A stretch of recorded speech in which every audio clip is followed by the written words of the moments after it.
37과 겸손히 큰 사랑을 베푸신 예수님을 본받게 하시려고 고난과 죽임을 당하셨습니다. 애매히 고난을 받아도 하나님을 생각함으로 슬픔을 참으면 이는 아름다우나 이를 위하여 너희가 부르심을 입었으니 그리스도도 너희를 위하여 고난을 받으사 너희에게 본을 끼쳐 그 자취를 따라오게 하려 하셨느니라. 너희가 피곤하여 낙심하지 않기 위하여 죄인들의 이같이 자기에게 거역한 일을 참으신 자를 생각하라. 너희가 죄와 싸우되 아직 피 흘리기까지 대항치 아니하고 너희 안에 이 마음을 품으라.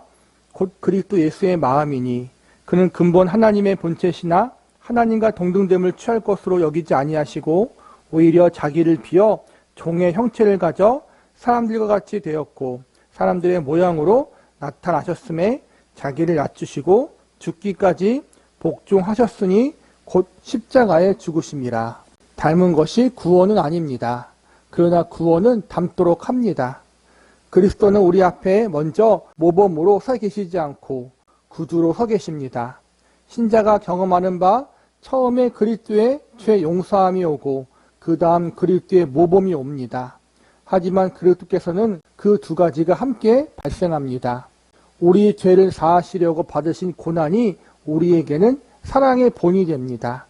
실제로 그리스도의 사죄를 경험해야만 그분이 우리의 모범이 될 수 있습니다. 누구도 그리스도의 순환을 모방할 수 없습니다. 하나님의 아들이 아닌 그 누구도 그리스도께서 하셨던 방식대로 우리를 위해 고난 당할 수 없습니다. 그리스도는 어느 누구도 반복할 수 없는 방법으로 우리 죄를 짊어지셨습니다. 우리 대신 고난 당하신 분입니다. 우리는 이 일을 따라할 수 없습니다.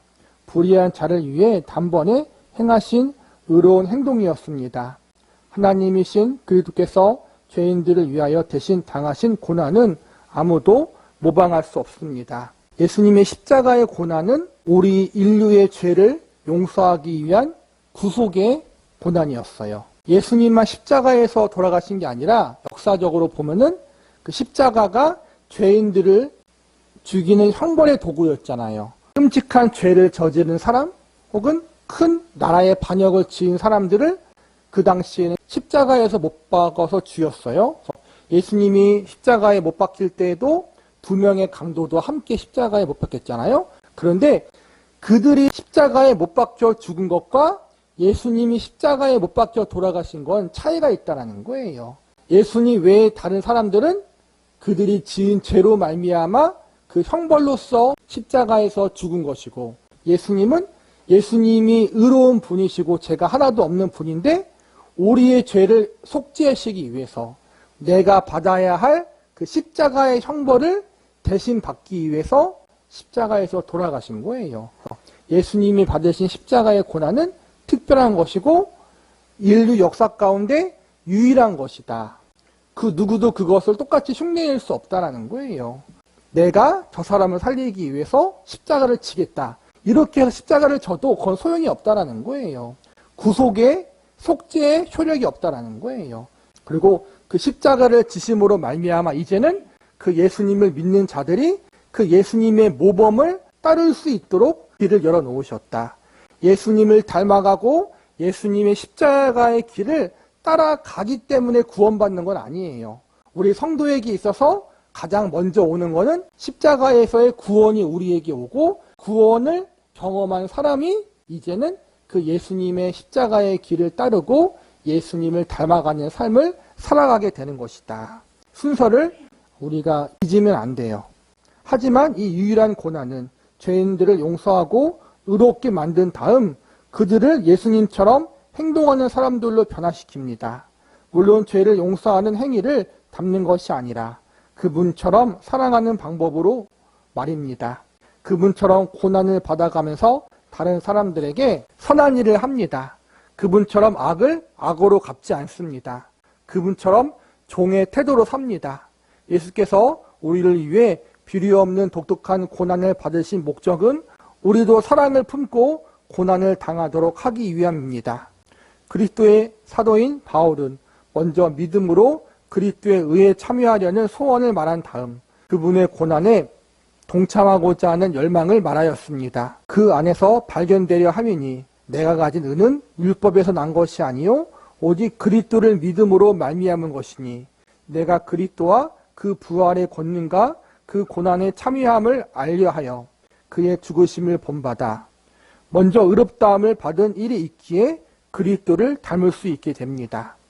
예수님의 십자가의 은혜를 믿고 복음을 받아들이고 이제는 구원의 은혜를 받았어요. 하나님의 자녀가 되었어요. 그 다음부터 우리가 예수님을 닮아가는 삶을 살아갈 수 있다는 거예요. 그래서 예수님의 십자가는 우리를 죄에서 구원케 하고 동시에 예수님을 닮아가는 삶을 살아갈 수 있게 한다는 거예요. 예수님을 닮아가는 삶, 따르는 삶, 본받은 삶이 어떠한 삶이에요? 여러 가지가 있겠지만 여기 나왔던 것처럼 악을 악으로 갚지 않는 것, 사랑으로 갚는 것, 믿음과 사랑을 위해서 섬김을 위해서 내가 고난당하는 것, 이것이 예수님을 닮아가는 삶이라는 거예요. 반대로 얘기하는 사람이 있어요. 자유주의 신학자들은 예수님의 구속의 은혜를 이야기하지 않고 예수님이 실천한 사랑만 이야기해요. 그건 아니에요. 구속의 은혜를 먼저 받아야지 그 다음 우리가 예수님의 사랑을 실천하는 것이지 구속의 은혜가 없이는 사랑의 실천이 없다는 거예요. 이거는 우리가 반드시 기억해야 돼요. 그리스도께서 우리를 의롭다 하기 위하여 고난 당하신 일이 있기에 우리가 고난 당하며 복음을 전할 수 있습니다. 우리가 남을 위해 아무리 고난을 당한다 해도 하나님의 진노를 비켜가게 할 수 없습니다. 다만 우리의 그런 행동은 그리스도의 고난으로 하나님의 진노가 제거되었음을 입증하는 가치가 있습니다. 우리의 행동으로 사람들은 그리스도를 바라보게 됩니다. 바울 사도는 내가 택하신 자를 위하여 모든 것을 참음은 저희도 그리스도 예수 안에 있는 구원을 영원한 영광과 함께 얻게 함이로다라고 말했는데 이것은 우리가 그리스도를 본받음으로써 사람들이 홀로 구원하실 수 있는 그리스도를 바라보게 한다는 뜻입니다. 우리가 고난을 받은 것도 중요한 일이지만 구원하시는 분은 오직 그리스도 한 분입니다. 그러므로 그리스도의 사랑을 담되 그분의 주의를 차지하려고 하지 말아야 합니다. 우리가 누군가를 위해서 누군가의 죄를 속죄하기 위해서 대신 고난받을 수 없어요. 그리고 누군가를 대신 구원할 수도 없어요. 회개를 대신할 수도 없다는 거예요. 그러나 그들이 회개할 수 있도록 예수님 앞에 나아가 회개하고 구원받을 수 있도록 옆에서 돕는 일을 우리가 할 수 있다는 거예요. 그것이 예수님을 따르고 예수님을 닮아가는 삶의 일부라는 거예요. 예수님 안에 있는 영광을 경험했기 때문에 그 영광을 다른 사람들에게 증거하는 삶을 우리가 살아갈 수 있다. 예수님을 본받는 삶을 삶으로 우리의 그러한 모습이 예수님을 증거하는 삶이 되어질 수 있다는 거예요. 그러므로 우리의 삶의 모습은 너무나 중요해요. 우리가 완벽하진 않기 때문에 모든 사람들을 만족시킬 수는 없지만 최소한 우리가 믿음적인 부분, 신앙적인 부분, 또 믿지 않는 사람들과의 관계적인 부분, 믿지 않는 사람들은 윤리적인 부분, 도덕적인 부분, 인격과 성품적인 부분을 보잖아요. 그렇죠? 그러한 부분에서 믿지 않는 사람들이 믿는 우리를 볼 때 그래도 믿는 그리스도인들은 다르다. 그들은 사랑과 섬김이 있다. 그들은 인성과 성품이 훌륭하다.